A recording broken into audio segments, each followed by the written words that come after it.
Shalom pemuda remaja Hagios Family. Mari siapkan hati kita untuk mendengarkan sharing firman Tuhan saat ini.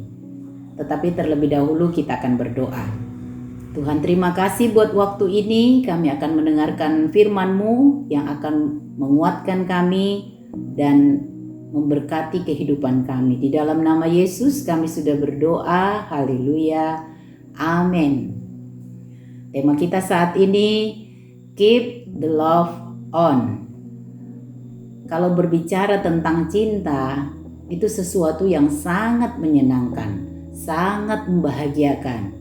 Karena topik cinta ini itu membuat kita memiliki energi atau memiliki semangat ketika berbicara tentang cinta. Nah, kita juga mungkin pasti memiliki relasi dengan teman, sahabat, orang tua, atau juga kepada orang spesial. Seringkali hubungan kita ini mengalami juga masa-masa yang kurang baik. Padahal awalnya begitu baik, begitu menyenangkan, begitu akrab, begitu dekat. Tetapi oleh karena sesuatu hal, relasi ini bisa menjadi pudar. Rasa kita mulai tidak memiliki ketertarikan satu dengan yang lain. Bahkan keluarga juga demikian.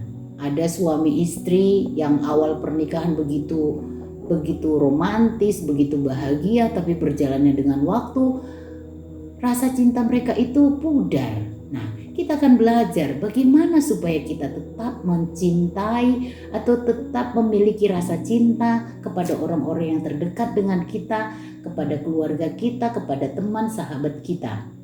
Firman Tuhan sangat jelas berbicara di dalam 1 Yohanes 4 ayat yang 7 dikatakan demikian.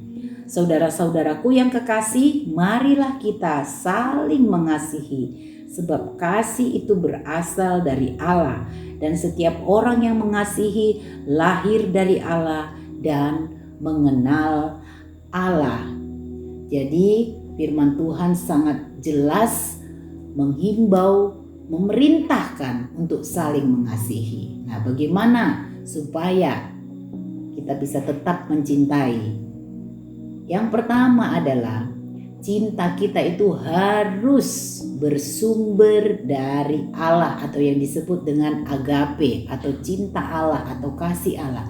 Mengapa harus ini yang menjadi sumber utamanya? Karena begini, cinta manusia itu sifatnya itu temporal atau tidak permanen. Kemudian cinta manusia itu sifatnya itu labil.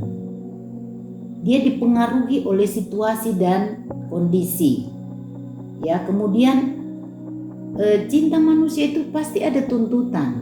Ketika yang kita harapkan tidak sesuai, maka kita akan mulai merasa ini tidak menyenangkan, sehingga seringkali relasi makin hari makin memudar. Rasa cintanya makin memudar, rasa sayangnya makin memudar.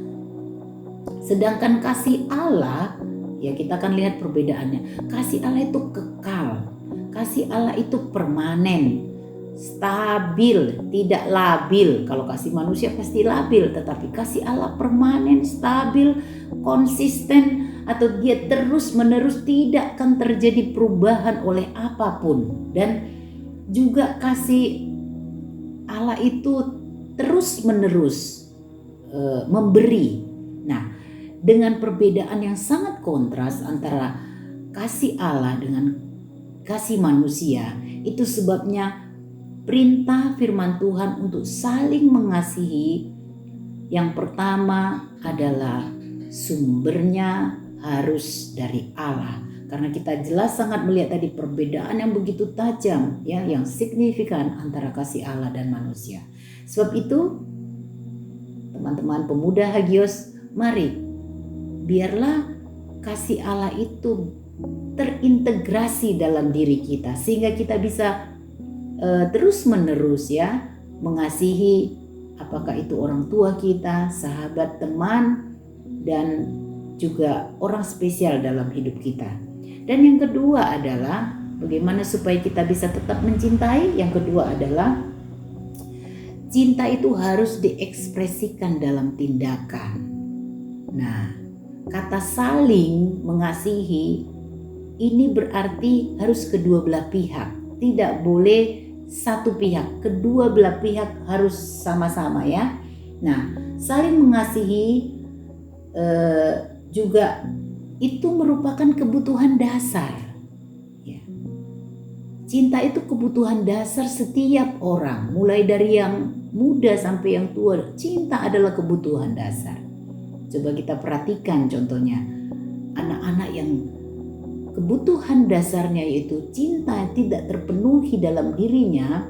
Contohnya seorang anak yang tidak terpenuhi kebutuhan kasih sayang dari orang tua, maka dia akan berubah menjadi anak-anak yang pemberontak, yang merasa tidak puas dengan hidupnya. Ya, kalau kita dengar hari-hari ini, kenakalan remaja itu pada umumnya karena mereka tidak menemukan, ya, tidak terpenuhi kebutuhan dasar mereka, yaitu dicintai. Sebab itu firman Tuhan mengingatkan kita, saling mengasihi berarti harus ada sikap kita dalam mengekspresikan cinta itu. Kemudian kita akan lihat ya, motif cinta itu ada 3. Yang pertama adalah cinta jika, yang kedua cinta karena, dan yang ketiga cinta walaupun. Contohnya begini, kalau cinta jika itu sifatnya masih cinta yang didasarkan kepada manusia. Jika kamu baik, maka aku pun baik. Kemudian cinta karena kamu menolong aku, maka aku menolong kamu. Nah, itu cinta masih bersumber dari diri kita, dari kemanusiaan kita, ya. Karena setiap kita pasti memiliki rasa cinta, ya. Tetapi kalau cinta walaupun itu sumbernya dari Allah. Nah, walaupun kamu menyakiti aku akan tetap mengasihi kamu. Walaupun kamu gak peduli sama aku tetap berusaha menyayangi kamu. Nah, sebab itu di poin yang kedua ini kita harus mengasihi melalui ekspresi atau tindakan nyata dalam kehidupan kita dengan memiliki cinta atau motif cinta yang walaupun. Sehingga dengan memiliki motif cinta yang seperti ini atau kasih yang seperti ini, saya percaya persahabatan kita, relasi kita, baik kepada orang tua, baik kepada teman, baik kepada orang spesial dalam hidup kita, cinta walaupun itu akan membuat kita untuk tetap bisa mengasihi, ya. Kemudian ada tips atau ada langkah-langkah praktis bagaimana supaya relasi pertemanan kita itu tidak pudar. Nah, mungkin pemuda remaja hari-hari ini mungkin ada yang mengalami suasana hatinya yang sudah mulai dingin, kaku dengan sahabat, dengan teman, dengan pacar lah katakan, mulai pudar. Padahal dulunya begitu bersemangat, ingin ketemu, ingin jalan, ya. Ada begitu banyak ide yang kita lakukan ketika hati kita dipenuhi oleh rasa cinta. Tetapi ketika cintanya mulai memudar, tidak ada keinginan untuk bertemu, tidak ada keinginan untuk WA dan sebagainya. Nah, pada saat ini ada langkah-langkah praktis. 2 hal tadi ya, kita sudah lihat bagaimana kita menjaga rasa cinta kita. Yang pertama tadi bersumber dari Allah dan harus kita ekspresikan dalam tindakan nyata. Kemudian langkah-langkah praktis kita yang pertama adalah perlu saling memahami. Karena setiap orang itu memiliki sifat yang berbeda, karakter yang berbeda, keinginan yang berbeda, watak yang berbeda. Nah, dalam perbedaan-perbedaan ini, contohnya dalam satu keluarga, ya, itu ada 5 orang dalam keluarga, 5 watak. Nah, perlu memiliki rasa saling memahami, ya. Kemudian juga harus memiliki rasa menerima satu dengan yang lain. Setiap orang itu punya kelebihan, punya kekurangan. Nah, kalau di dalam keluarga atau di dalam pertemanan atau katakanlah di dalam pelayanan pemuda remaja itu, nah ini bagaimana supaya tidak pudar relasi kita, supaya tetap baik situasi pelayanan kita. Nah, perlu saling memahami, perlu saling mengerti, perlu saling mengenal satu dengan yang lain, ya, dan juga perlu saling menerima. Oh, ini kelebihannya seperti ini, oh kekurangannya seperti ini. Nah, sikap mau menerima ini akan menjaga relasi kita, ya. Kemudian juga, nah, perlu saling memperhatikan. Jangan kita hanya larut dengan kesibukan kita tanpa kita sedikit pun mau peduli dengan orang-orang di sekitar kita, ya. Juga perlu kita atur waktu. Ada waktunya kita sibuk dengan diri kita, tapi juga perlu waktu dengan teman-teman kita, dengan orang-orang yang kita kasihi, dengan orang-orang yang kita cintai, memberikan waktu buat mereka. Walaupun itu mungkin cuma setengah jam, telepon, ketemu. Nah, itu akan menjaga supaya rasa cinta kita itu tetap terjaga dengan baik, ya. Nah, ini juga tidak kalah penting. Kita perlu saling memuji dan mensupport, ya. Ketika kita melakukan hal ini, saya percaya relasi kita akan terjaga dengan baik dan kita akan menikmati relasi kita. Kemudian juga, nah, perlu hadir di saat orang-orang yang kita kasih, yang kita sayang itu sedang mengalami keterpurukan. Kita hadir, kita ada buat mereka, ya. Tante Esther juga punya pengalaman di mana ketika terpuruk ada orang-orang yang hadir dan itu menjadi energi untuk terus maju. Tidak ada manusia yang kuat di dunia ini.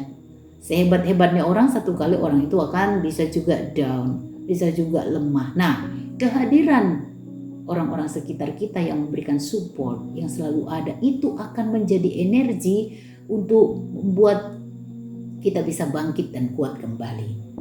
Kemudian, sebagai pesan dari firman Tuhan saat ini, ayo mari kita jaga dan pertahankan kasih dengan selalu mengikatnya dengan sumber yang terutama, yaitu kasih Allah atau cinta Allah. Jadi dua hal ini akan membuat kita untuk bisa tetap mencintai, yaitu sumbernya harus berasal dari Allah, dan kemudian cinta itu harus diekspresikan dalam tindakan nyata. Terima kasih, Tuhan Yesus memberkati. Mari kita berdoa. Tuhan, kami mengucapkan syukur dengan firman-Mu yang mengingatkan kami untuk tetap mengasihi, sekalipun Tuhan kadang-kadang rasa cinta sudah mulai pudar, sudah mulai mengalami kebekuan, rasa kurang menyenangkan. Tetapi firman-Mu mengingatkan kami, Tuhan, supaya kami tetap mencintai, mengasihi dengan orang-orang yang ada di sekitar kami. Jika Tuhan ada hubungan-hubungan yang kurang baik di hari-hari ini, khususnya bagi pemuda remaja dalam pertemanan mereka, dalam hubungan mereka dengan keluarga, dengan orang-orang spesial mereka, biarlah Tuhan kami kembali datang kepada Tuhan yang memiliki cinta yang selalu konsisten, permanen, dan itu yang akan menguasai hati kami sehingga kami tetap mengasihi. Di dalam nama Yesus kami sudah berdoa dan mengucapkan syukur. Haleluya. Amin. Tuhan Yesus memberkati.